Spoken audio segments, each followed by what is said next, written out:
Bienvenidos a una emisión más de El Derecho a Disentir, programa dedicado a escuchar las opiniones de jóvenes universitarios de diferentes disciplinas y escuelas, que pondrán sobre la mesa los temas que más le interesan a la sociedad. El día de hoy estaremos hablando sobre procedimientos disciplinarios en las Fuerzas Armadas. Mi nombre es Jimena Jiménez. Comenzamos.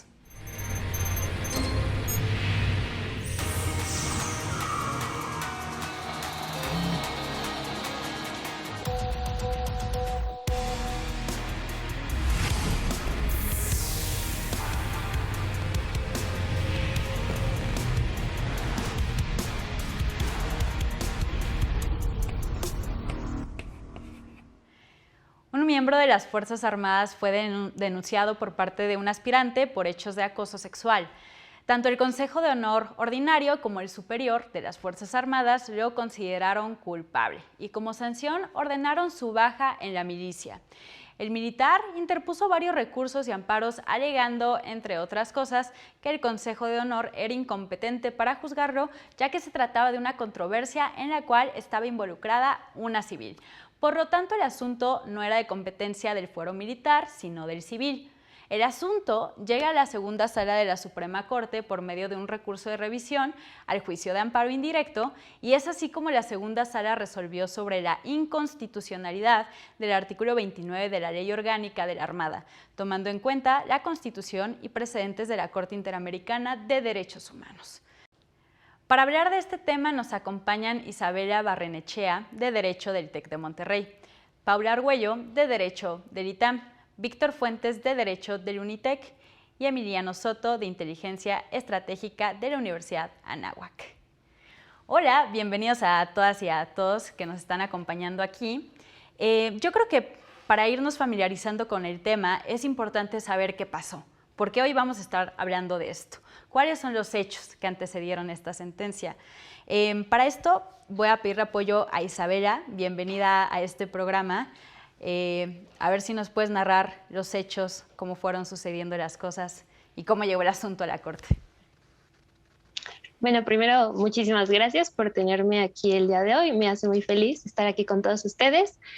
Y bueno, lo que sucede en el caso es que un hombre que pertenecía a las Fuerzas Armadas lo asignan a una unidad de servicio de sanidad, en donde se hacen como exámenes constantemente de salud hacia los civiles para que ellos puedan ingresar a las Fuerzas Armadas.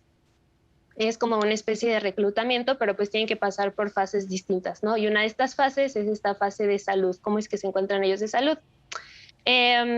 Hay varios aspirantes, me parece que 5, si no mal recuerdo, y una de las aspirantes no pasa el caso, ¿no? Se le declara como no sana en esos momentos y ella pregunta a este hombre, a este militar, le dice si se puede realizar una segunda valoración, ¿no? El militar le dice que sí, sin embargo, aquí es como donde empieza un poco la situación. Le dice que le va a dar una segunda valoración a cambio de favores sexuales, ¿no? Sin embargo, no se realiza esta segunda valoración, se le dan los resultados y le dicen, bueno, no eres apta para ingresar a esta unidad, ¿no? Entonces, pues al final el caso se lleva como a la unidad ahí de las Fuerzas Armadas, en donde, como se mencionaba al inicio, se hace como el proceso necesario y se le da de baja a este militar, se le declara como culpable de estos actos de acoso sexual que finalmente sucedieron, y él comienza un procedimiento procesal, ¿no? Hace todo el camino procesal pertinente, se llega al juicio de amparo. En el juicio de amparo se da como el sobreseimiento, luego entra un recurso de revisión y ya para no hacerla más larga, el Tribunal Colegiado de Circuito se percata de que existe como inconstitucionalidad en la norma y entonces se lleva a la Suprema corte en donde ya se empieza a analizar como todo este caso que más adelante seguro le estaremos platicando. Muchas gracias, Isabela, por tu introducción. Creo que se hizo de una manera muy acortada, muy interesante, muy digerible, porque pues entre que se presenta un juicio de amparo y en el Inter presenta un recurso y le desechan y presenta el segundo, pues yo creo que aquí nos debemos de centrar en lo importante que va a ser pues el análisis de constitucionalidad del artículo 29. Aparte de que se venían reclamando muchísimas cosas en todos esos juicios de amparo, pero finalmente llega a la Corte para hacer el análisis de constitucionalidad del artículo 29 de la Ley Orgánica de la Armada de México y su acto de aplicación, ¿no? Entonces, pues para empezar a familiarizarnos sobre estos temas, yo creo que le voy a pedir ayuda a Víctor para que nos ayude a exponer qué es lo que dice este artículo y por qué es relevante y por qué lo estamos platicando ahorita. Hola, muchas gracias. Gracias por la invitación.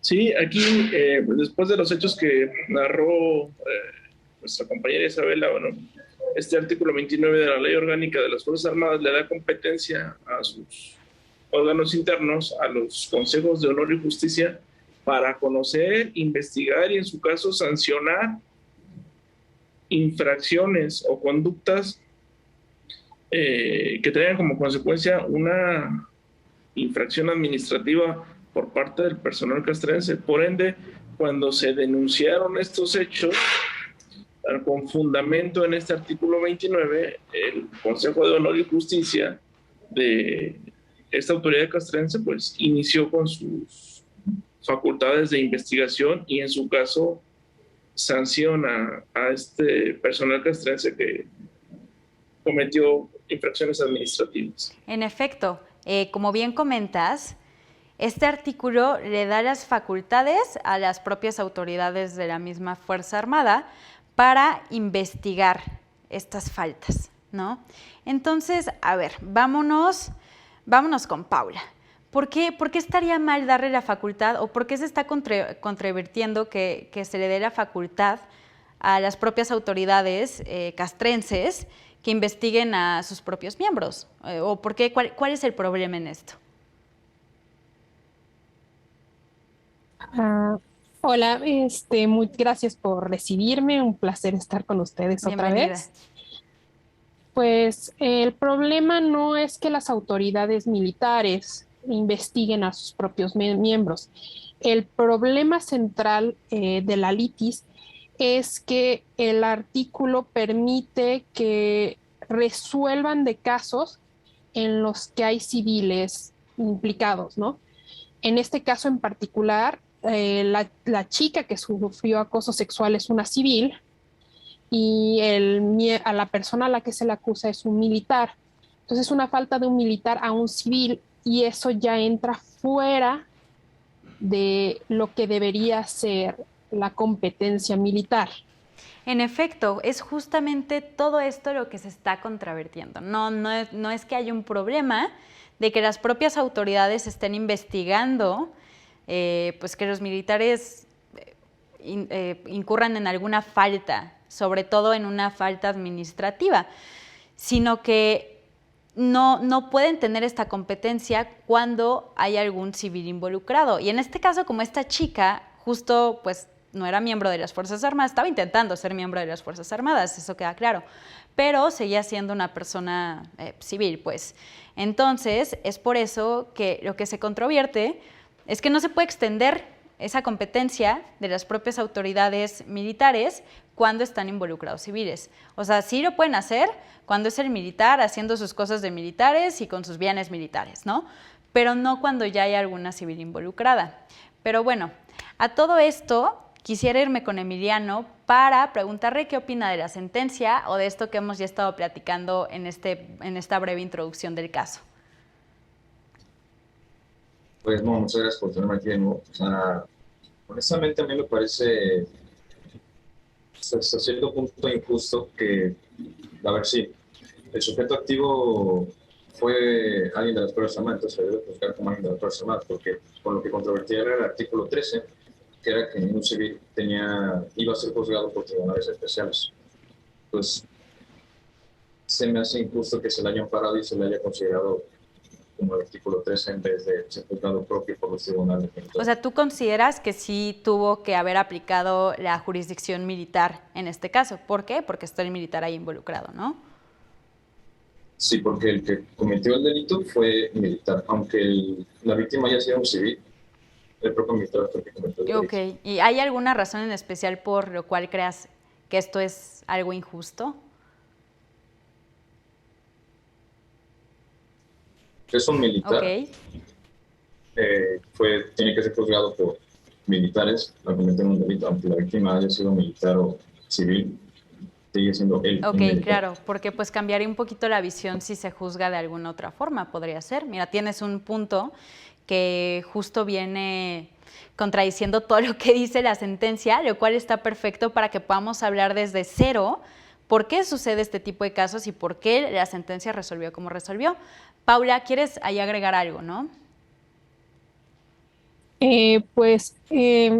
Puedo comprender el punto de vista que dice, pues es una falta de un miembro militar, es una falta grave. Y en teoría, la resolución que habían dado para castigar a esta persona me parece correcta, moralmente me parece correcta, en temas de género me parece correcta. El problema no es tanto que sea una decisión adecuada, el problema es que no todos los procesos en los que se ve involucrado un militar y un civil se dan con estos resultados tan eficientes o tan legítimos como estos. El problema ocurre cuando tenemos casos en los que hay una violación de derechos humanos a los militares y los militares, usando el fuero castrense, utilizan su propio poder para evitar las consecuencias de dichos hechos, como el caso Rosendo Radilla, que es justamente uno de los fundamentos de esta sentencia y que es muy importante considerar a la hora de resolver este tipo de casos. Además, es una cuestión muy delicada la participación de los militares en resolver cuestiones de civiles, porque muchas veces se tapan entre ellos e históricamente e internacionalmente los casos son muy sonados y son muy amplios y son una cuestión que es muy importante cuidar, ¿no?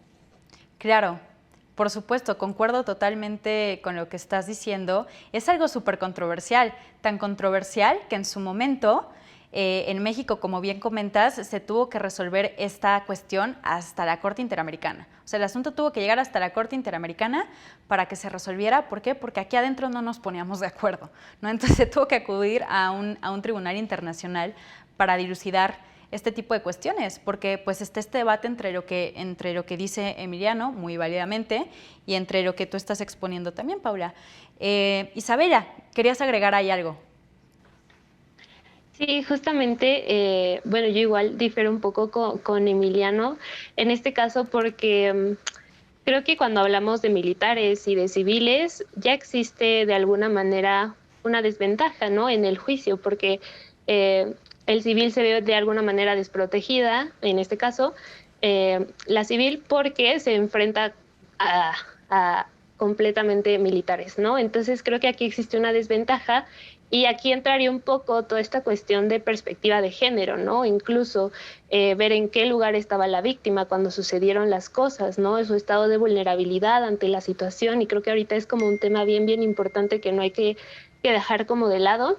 Si bien si fue un militar quien cometió estas faltas, el proceso, como bien dijo también Paula, de pronto existe como un abuso de poder, siento yo, por parte de los militares, como se ha visto históricamente, y que de alguna manera nos afecta, ¿no? Directamente. Incluso la Corte Interamericana de Derechos Humanos pues se pronunció al respecto y dijo, ¿no? O sea, que el artículo 13 es realmente lo importante aquí, en donde ya se establece en nuestra Carta Magna como que en foros, o sea, militares no se puede conocer de casos cuando se trate de civiles, ¿no? Porque justamente pues tenemos como este principio pro persona, estar viendo que todo el tiempo se protejan todos estos derechos, ¿no? Y que creo que sí se vulneran cuando estamos hablando del fuero militar en este caso. Ok, sí, claro, son algunas de las consideraciones que justo aborda la Corte Interamericana, como bien comentas.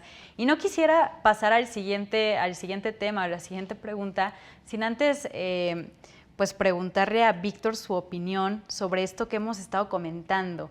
¿Tú qué crees que sea lo correcto, jurídicamente hablando, que tenga que ser fuero militar o que tenga que ser fuero civil? Sí, me gustaría retomar el caso que dijo nuestra compañera, el caso de Rosendo Radilla. Este es un caso que nos sirvió o es la base para este cambio de paradigma que tuvimos en nuestra reforma de derechos humanos de 2011, ¿no? Derivado de conductas de personal castrense en donde pues no se cumplía con una obligación objetiva de investigar faltas administrativas y delitos. Por eso, la Corte ha determinado que en situaciones o en conflictos en donde aparezcan civiles contra personal castrense, lo justo o lo adecuado es que quien conozca de la investigación y de la sanción sean autoridades civiles. El hecho de que se haya declarado la inconstitucionalidad de este artículo 29, del que estamos hablando, de la artículo 29 de la Ley Orgánica de las Fuerzas Armadas, no significa que la conducta, que la infracción administrativa que cometió el personal castrense quede impune, porque quien puede investigar es una autoridad civil como lo es la Secretaría de la Función Pública. ¿Me explico? O sea, no significa que quedó impune esta situación. Ok, claro, es justo a lo que aborda al final la sentencia, ¿no? Porque comentan, bueno, si no va a ser fuero militar, pues ¿qué va a ser? Fuero civil, pero pues ¿qué tipo de autoridad es? Y también hay que tomar en cuenta que ahorita estamos hablando de faltas administrativas, faltas disciplinarias, ¿no? Y en su momento el caso de Rosendo Radilla se trató de cuestiones de delitos, de cuestiones penales, lo cual creo que ahí hay una cierta diferencia y por lo cual se puede levantar un cierto debate. Porque la Corte Interamericana, si bien, se pronunció sobre que no podía haber un fuero militar en cuestiones de civiles, lo hizo en el contexto de un delito, de la comisión de un delito de desaparición forzada. Pero en este caso es distinto porque estamos hablando de faltas administrativas, ¿no? Faltas disciplinarias. Entonces ahí la cuestión y el debate era como, ¿también aplica para faltas administrativas? Pero bueno, antes de seguir con este tema, yo creo que le voy a pedir aquí apoyo a Paula para que nos explique, grosso modo, qué fue el caso Rosendo Radilla. Porque hemos estado diciendo Rosendo Radilla, pero ¿por qué lo estamos metiendo ahorita? Bueno, el caso Rosendo Radilla es un caso, bueno, que se da en un contexto de mucha represión, se da en un contexto de mucha fuerza, de mucha represión por parte del Estado usando Fuerzas Armadas y que tuvo como resultado la desaparición forzada de una persona que es Rosendo Radilla. El tema es que la desaparición forzada se entiende como en el caso de los 43, en el que agarran a la persona y no se vuelve a saber de ella, no hay cuerpo, no hay lugar donde poder determinar dónde se encuentra, no hay rastros y señas, y es muy violento para las víctimas de este tipo de hechos, porque nunca tienen de alguna manera un cierre de ciclo, y por otro lado porque es un trabajo conjunto, es un delito cometido por el Estado, que se supone que tiene que ser el que lo previene, ¿no? Entonces, la familia de Rosendo Radilla hizo todo para tratar de ubicar al familiar,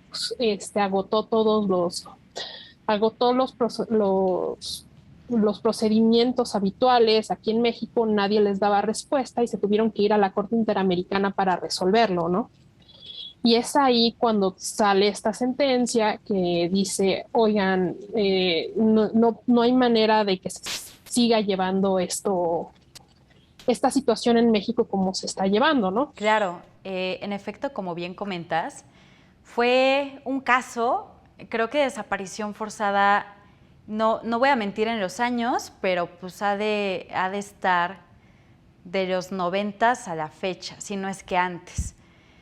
Y el problema de esto, como bien comentas, el delito de desaparición forzada lo tiene que cometer un agente del Estado. Entonces, pues, en ese momento con Rosendo Radilla, que era una activista y era una persona muy activa y defensora de derechos y demás, y pues creo que eso le molestó a algunas personas, tanto así que lo desaparecieron. Y lo grave aquí es que a la fecha no se sabe el paradero de Rosendo Radilla. No sabemos dónde está, no sabemos dónde se encuentra, pero bueno, eso es tema aparte. Nada más quería hacer énfasis de lo grave de todas estas situaciones, ¿no? Y de por qué estamos hablando, por qué estamos invocando a Rosendo Radilla, ¿no? Porque sucedió en ese caso que justo dijeron, bueno, se va a tener que juzgar a los militares porque las personas de la comunidad, su hijo incluso vio a militares llevarse a su papá.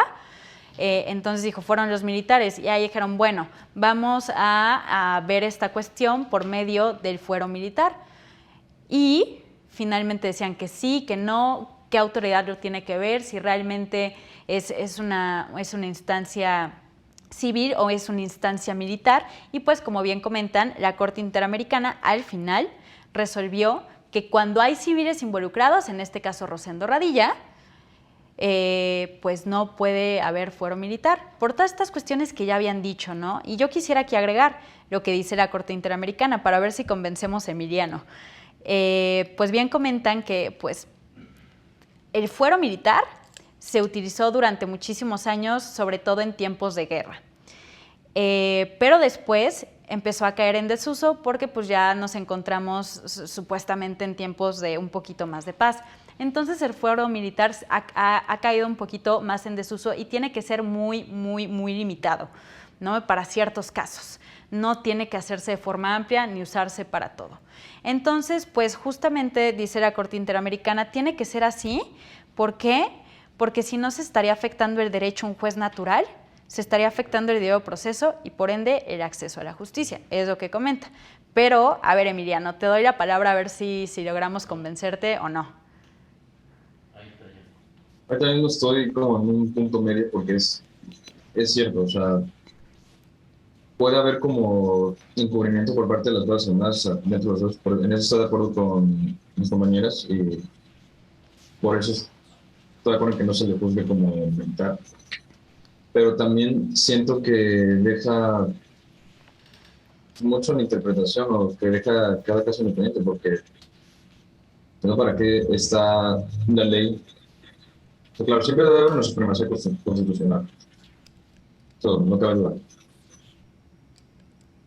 Pero siento que entonces debe ser más específico con este tipo de casos, o sino que no debe existir y que debe estar completamente juzgado como civil, como dices, porque ya son más tiempos de paz. Entonces, siento que tiene de los dos lados. Ok.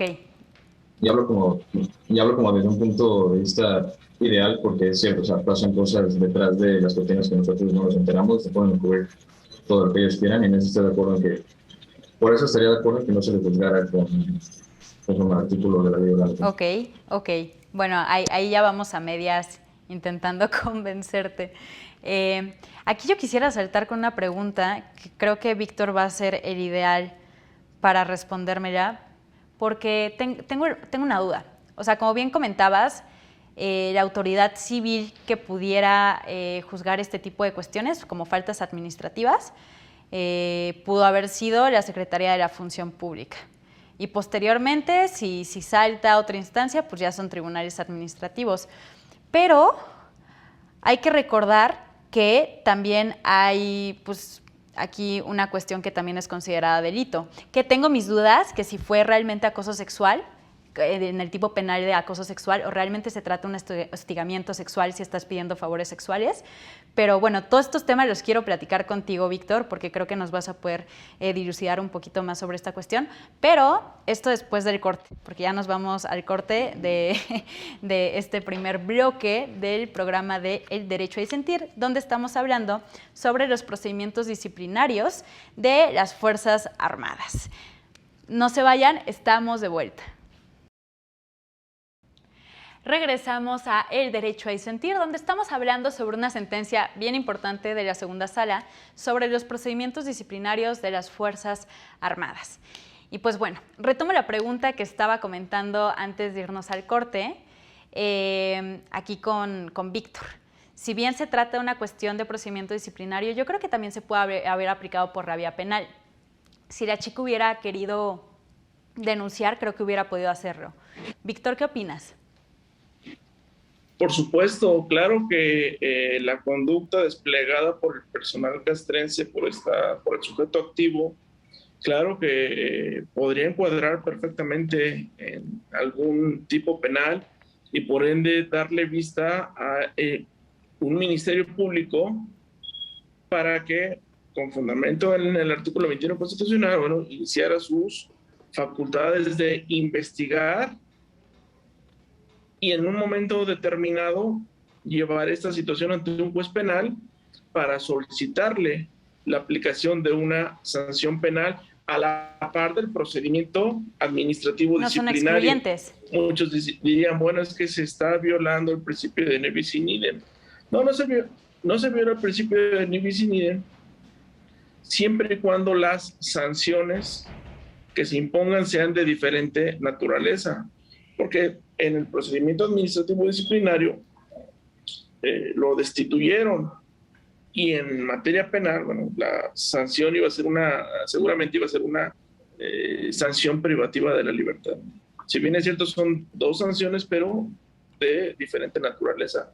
Y sí, perfectamente se pudo haber iniciado un procedimiento de índole penal. Claro, sí, me llamaba mucho la atención esto al leer el caso. Qué bueno que nos ayudas a tenerlo un poquito más claro, ¿no? Porque estaba pensando, ok, sí se trata de una cuestión administrativa, pero tampoco es excluyente de que se pueda ver por la vía penal, que bien puede haber denunciado. Y como dices, o sea, no son excluyentes, no viola el principio non bis in idem, que es un principio que nos enseñan a los abogados desde primer semestre, ¿no? Desde el primer día de clase es uno de los principios que nos enseñan, que va más o menos en la idea de que nadie puede ser juzgado dos veces por la misma conducta, ¿no? Va más o menos por ahí. Y bueno, si es la misma conducta, pero no está siendo juzgado dos veces, como quieres decirlo, ¿no? O sea, finalmente son penas distintas, son sanciones distintas. Una sería una pena privativa, si es por la vía penal, y la otra sería una sanción de destitución por la vía administrativa. Entonces ahí, ya saben, chicas, chicos, si quieren denunciar una cuestión de acoso, hostigamiento, pueden hacerlo por distintas vías, y sobre todo si se trata de servidores públicos, ¿no? Entonces, para que ahí tengan la idea de cómo hacerlo. Quisiera regresar ahorita con Isabela para que nos diga qué es lo que ha pensado, cuáles son sus reflexiones de lo que llevamos platicando hasta este momento. Pues sí, respecto de si se juzga administrativa o penalmente, creo que sí se debería de llevar pues por ambas vías. Incluso me parece que en el Código Penal ya dice como ahí en los artículos, si se trata de un servidor público, se quitará de su cargo, ¿no? Y que creo que es bien importante, pues porque al final, pues es el Estado, ¿no? Quien debería de protegernos, es el Estado quien debería de cuidar, pues, de nuestra seguridad y no quien cometa todos estos actos, ¿no? Entonces se me hace bien importante que, pues, tanto se quite de su cargo como que, pues, se realice lo pertinente para que la víctima pueda resarcir los daños, ¿no? Que tuvo a su persona en este caso. Pues que pues fue acoso sexual, ¿no? Y que siento que es algo que te afecta muchísimo ya a largo plazo, a corto y mediano y largo plazo, ¿no? Claro. Pero pues sí, eso. Sí, y de hecho también quería preguntarte, porque pues estábamos diciendo, ¿no? De este precedente de la Corte Interamericana, Rosendo Radilla.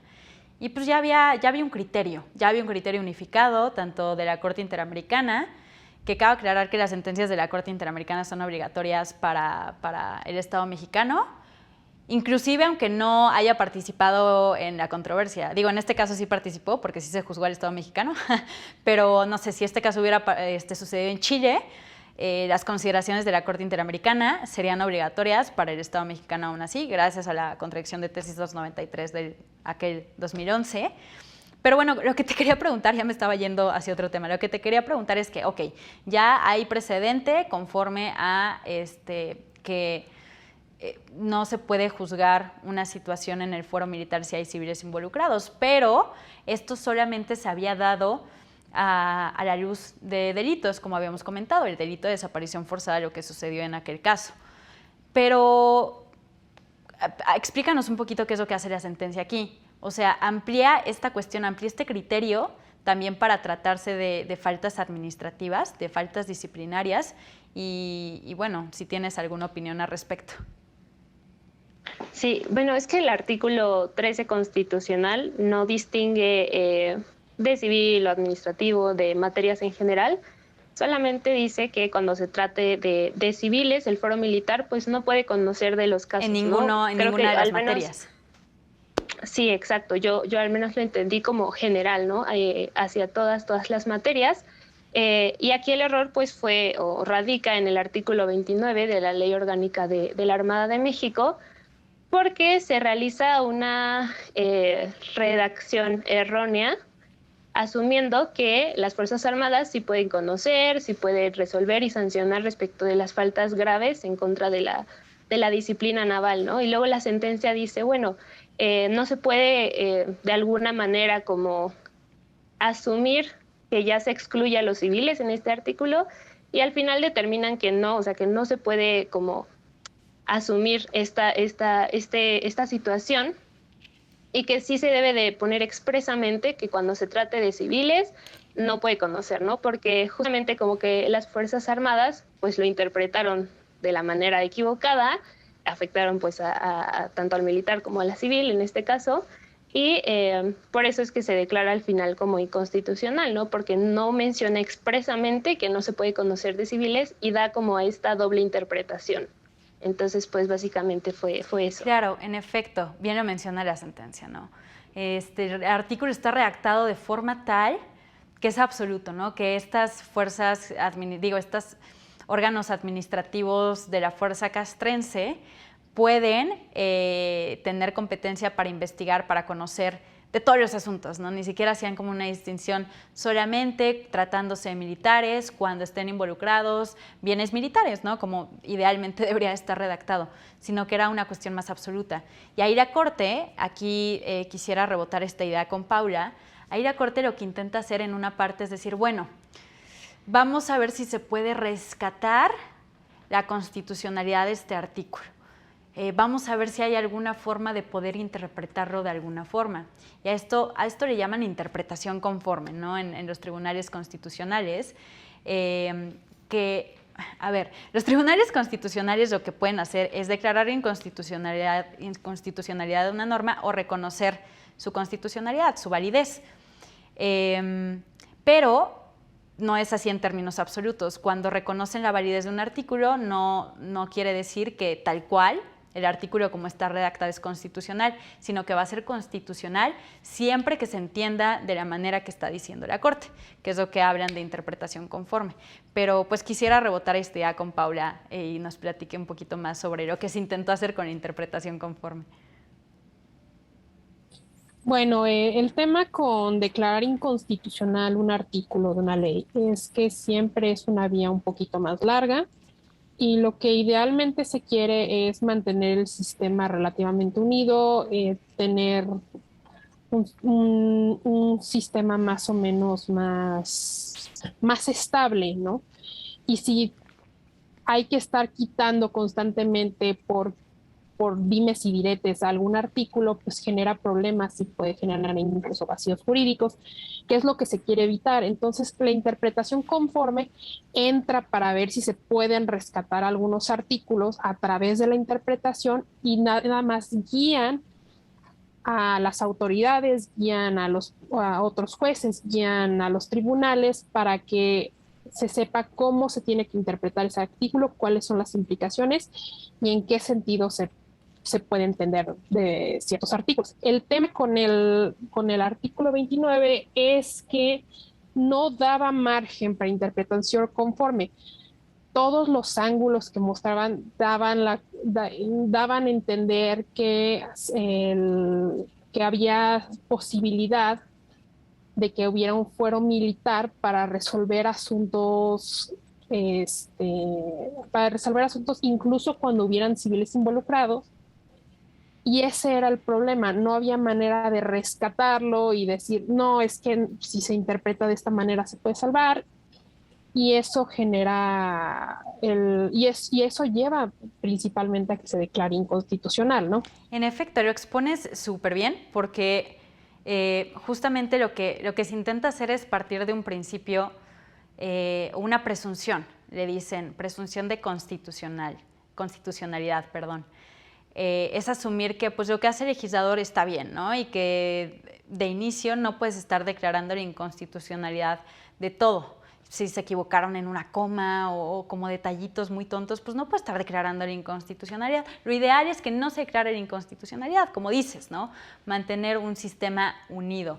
Y pues lo que hace aquí la Corte para una herramienta interpretativa para no expulsar esa norma es, pues bueno, se puede salvar su constitucionalidad siempre y cuando se interprete de esta forma, ¿no? Y lo intentaron hacer en esta sentencia, como bien mencionas, lo intentaron salvar, pero dijeron, pues por ningún lado se puede salvar esto, ya está más que muerto, entonces se declara su invalidez, ¿no? Bueno, se declara su invalidez y por consecuente su inconstitucionalidad. Y aquí quisiera traer a colación la reforma judicial, ¿no? Con el nuevo sistema de precedentes, nada más para que nos estemos empezando a familiarizar con esto. Normalmente se crea la jurisprudencia por reiteración, como por cinco precedentes seguidos sin ninguno en contrario. Pero si esta sentencia se hubiera emitido en este año, no hubiera necesitado no necesita 5 sentencias para expulsar del ordenamiento jurídico esta norma, sino que, bueno, no se expulsa del ordenamiento, simplemente se crea jurisprudencia para los tribunales, sino que solamente con esta misma sentencia que nosotros estamos discutiendo aquí hubiera sido suficiente. Entonces, pues bueno, quisiera igual platicar de estos temas con Víctor, regresar con Víctor, de qué es lo que opina de este nuevo sistema de precedentes, porque en ese momento se hubieran requerido 5 sentencias, y pues esas 5 sentencias para que pase este mismo caso, pues hubieran pasado años, ¿no? Y se hubiera tenido que reiterar y hubieran tenido que dedicar distintos recursos para que esto hubiera llegado de nuevo a la Corte. Y pues bueno, es un poquito más tardado, pero bueno, ¿cuál es tu opinión al respecto, Víctor? Claro, sí tenemos esta reforma para la creación de la jurisprudencia, que es copiada un poquito del modelo norteamericano, en donde solamente se necesita un precedente para declarar la inconstitucionalidad de esta ley, ¿no? de este artículo 29, que como ya se dijo, se analizó previamente a la luz del principio de interpretación conforme, que este principio deriva de otro principio que se llama principio de conservación de la ley, porque como se dice, lo ideal es mantener el sistema jurídico o nuestra normatividad. Y bueno, con la reforma a nuestra ley de amparo para la creación de jurisprudencia por precedente, pues va a bastar con una sola sentencia, un precedente para declarar la inconstitucionalidad de alguna norma o de alguna ley. En efecto, es justo una de las ventajas que, como bien mencionas, pues viene un poquito copiado, es producto extranjero, que ya estamos aplicando acá en nuestro sistema jurídico mexicano, lo cual es muy interesante, porque justo no se necesitaría, o sea, porque, a ver, ya me estoy yendo un poquito lejos y creo que tenemos que empezar desde lo básico, ¿no? Estamos hablando de un asunto donde es un amparo en revisión y los efectos por excelencia de las cuestiones de amparo es que solamente surte efectos entre las partes, ¿no? Si se declara la inconstitucionalidad solamente sería para las partes que estaban aquí en el juicio. Y por eso, anteriormente con la jurisprudencia por reiteración, tenía que declararse su inconstitucionalidad 5 veces para que ya aplicara para todos, ¿no? Y no solamente para las partes en ese juicio. Y ahora ya solamente basta con este solito para que ya pues, los jueces de todo el país no lo estén aplicando, lo cual creo que es muy benéfico porque así se ahorran muchos recursos de las personas que acuden a los juicios y se abona a un debido acceso a la justicia. A mi parecer, no sé si ustedes tengan alguna otra idea que compartir al respecto, lo cual haremos en el siguiente bloque porque nos hemos terminado ya el tiempo de este segundo bloque. Yo soy Jimena Jiménez, esto es El Derecho a Disentir. Estamos hablando sobre procedimientos disciplinarios de las Fuerzas Armadas. No se vayan. Regresamos a El Derecho a Disentir, donde estamos hablando de una sentencia bien importante de la segunda sala de la Suprema Corte de Justicia de la Nación, que habla sobre los procedimientos disciplinarios dentro de las Fuerzas Armadas. En este caso se juzgó a un militar por cuestiones de acoso y estábamos viendo si las Fuerzas Armadas y los mismos órganos de las Fuerzas Armadas son competentes o no lo son. Estamos viendo que no lo son, es más bien el Foro Civil. Pero bueno, a todo esto quisiera regresar ahorita con Emiliano para que nos platique. A ver, ¿logramos convencerte o no de si aplica el Foro Civil? A ver, cuéntanos. La verdad es que sí, estoy completamente de acuerdo con todo lo que están diciendo. Pero...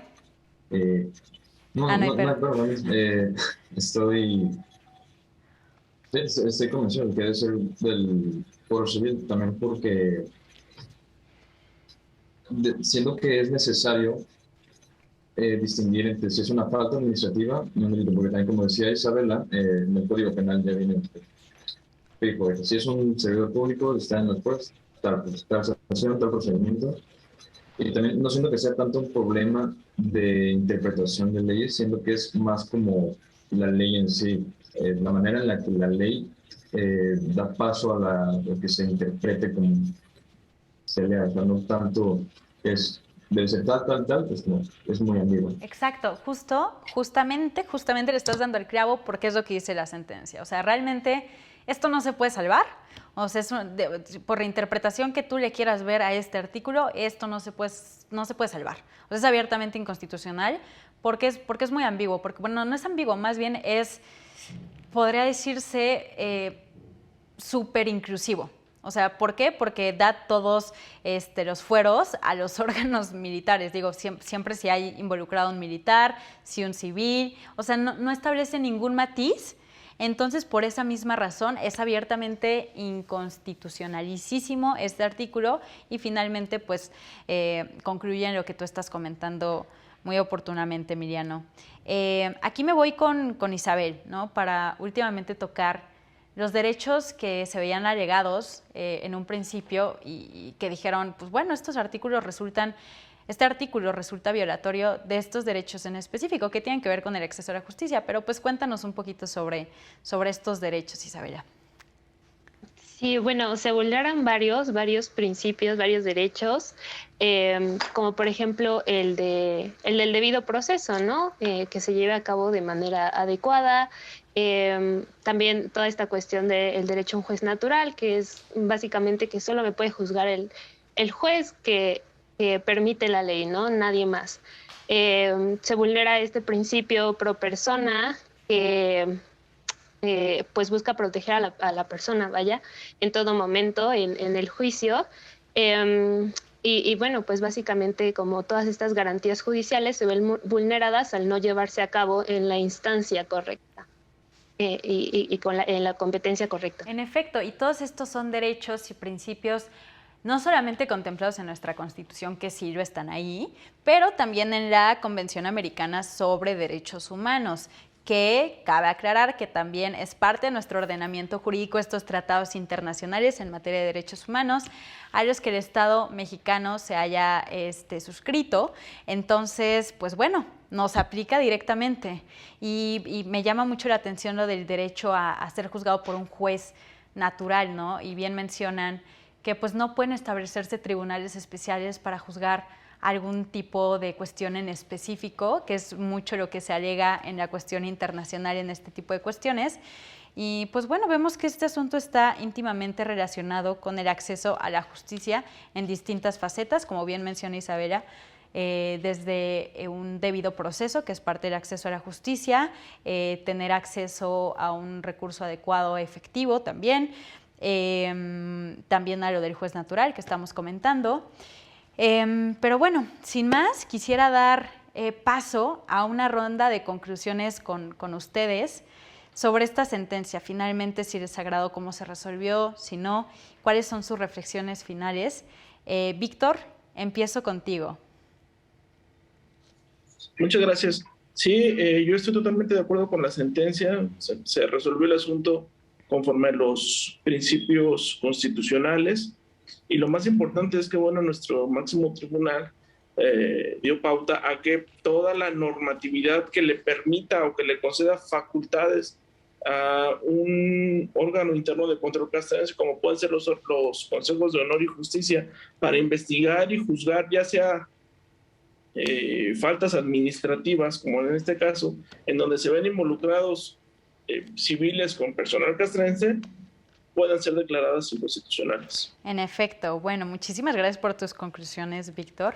Me voy con tus conclusiones, Paula.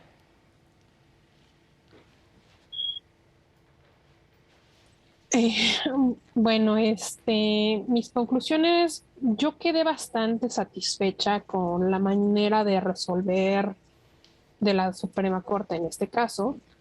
Creo que es un muy buen ejemplo en el que se incorpora la jurisprudencia internacional, se incorpora el material en materia de derechos humanos de los tratados internacionales y todo el contenido en materia de derechos humanos. Me parece que es muy importante y que en esta sentencia se aplica muy bien.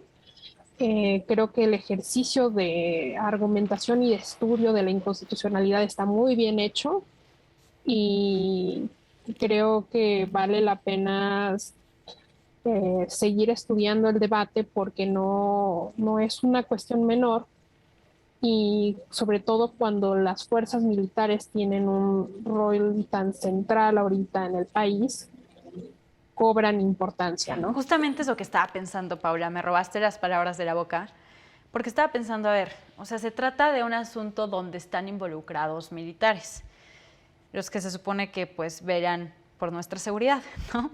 Y además de que se trata de servidores públicos. Entonces, pues con mayor razón, tienen que ser las personas que se comporten con honradez, ¿no? Y que no estén incurriendo en este tipo de cuestiones, ya sea desde una cuestión como desaparición forzada hasta una cuestión como acoso sexual, ¿no? O sea, creo que sí les debe regir una cuestión incluso moral y ética de la propia profesión. Y bueno, yo creo que independientemente de la vía en la que se resuelva y la que se decida pues seguir, lo importante es que este tipo de cosas no queden impunes, ¿no? Ya sea fuero civil, por la vía administrativa, como bien comentábamos, o incluso la vía penal, o incluso alguna otra vía que esté disponible para que las víctimas puedan acudir a ellas en un pleno ejercicio de acceso a la justicia. Pero, bueno, muchas gracias por tu conclusión, Paula, es que me dejó un poquito pensando en lo que estabas diciendo. Emiliano, ¿cuáles son tus últimas reflexiones? Bueno, me gustó que cambió mi forma de parecer desde el inicio del debate. Y también, siendo muy breve, siento que este caso es un ejemplo de muchas cosas que están poniendo, puede ser la transparencia, la propia ley en sí, y siento que es algo que todavía no acaba el debate, tiene que seguirse debatiendo, tiene que seguirse estudiando para que podamos llegar a un punto donde ya no tenga que estar ese tipo de controversia de que declararse inconstitucional tal artículo, de que haya como una uniformidad de leyes para que no pasen ese tipo de controversias. En efecto, y creo que regreso al mismo tema, porque venimos de una tradición durante muchísimos años donde las cuestiones que hacía la milicia o servidores públicos quedaban en la oscuridad, quedaban en la impunidad, y pues era todo esto por cuestiones de ejercicio de poder, ¿no? O sea, ¿quién va a poder en contra de la autoridad? O sea, ¿quién va a poder realizar, por ejemplo, una carpeta de investigación en contra de un delito que hizo la autoridad cuando es la misma autoridad que está juzgando? Digo, ahorita se quita un poco de esas cuestiones porque se supone que la Fiscalía es autónoma, se supone, y justamente por eso es autónoma, ¿no? Para que no se incurren esos abusos de autoridad. Emiliano, ¿qué pasó? Adelante, adelante. Y solo añadiendo un último comentario, siento que no se le debería dar tantas facultades a las Fuerzas Armadas, es como una opinión personal, pero no debería tener tanto poder y en un mundo ideal pues no necesitaríamos de un ejército de Fuerzas Armadas. En efecto, de hecho pues ya hay varios países que han optado por no tener ejército, tal es el caso de Costa Rica, tal es el caso creo que de Suecia, son de los países que no tienen ejército. Y pues como bien mencionábamos, ¿no? O sea, se ha dicho que el fuero militar se tiene que ver restringido en la mayor medida. Y pues se supone que era una de las cuestiones también, creo, por las cuales cambió toda esta política de las Fuerzas Armadas y la Guardia Nacional, que pues sí fuera Fuerza Armada, pero siempre bajo un mando civil. Realmente no le he dado mucho seguimiento al asunto, no sé si se ha cumplido o no estas cuestiones, pero me acuerdo que fue un tema de mucho debate hace apenas un par de años. Pero concuerdo totalmente contigo, Emiliano, no se debería dar tanto poder a la fuerza militar. Isabela, cuéntanos tus conclusiones, tus últimas reflexiones. Pues sin duda es un caso muy, muy interesante y que da para más tiempo aquí que nos quedamos platicando. Pero bueno, yo también estoy a favor de esta sentencia completamente. Creo que toca absolutamente todos los puntos, interpretación, los principios que se vulneran y que al final va a beneficiar, ¿no? Ya marcó un antes y un después de lo que va a suceder ahora respecto de este artículo 29, en donde ya pues los civiles nos vamos a ver protegidos evidentemente ante estas situaciones. Entonces para mí pues ya es una evolución bastante grande del derecho en este sentido. Y que creo que nos va a beneficiar mucho, ¿no?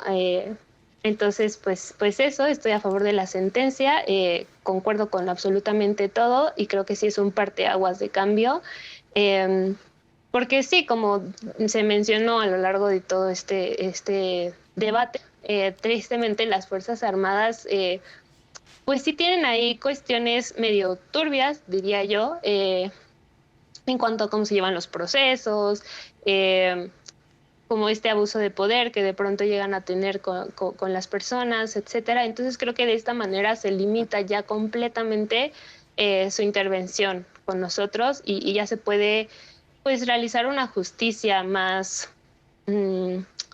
pura, diría yo. Sí, creo que sobre todo en el contexto en el cual estamos ahorita, ¿no?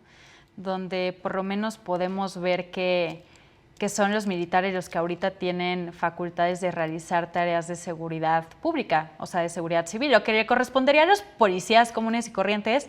Ahorita creo, no estoy muy actualizada, lo pueden hacer los militares, y eso que implica pues que se pueda ocurrir algún conflicto donde haya civiles involucrados, y esto es un gran avance, porque si se llega a ver un conflicto entre civiles y militares, porque están realizando estas tareas de seguridad pública, ya lo decía bien ahí el colectivo que creo que se llama Seguridad Sin Guerra, pues es que se pueda analizar estas controversias o estos problemas a través de un foro civil y no de un foro militar, donde seguramente se encontraría un poquito más de impunidad.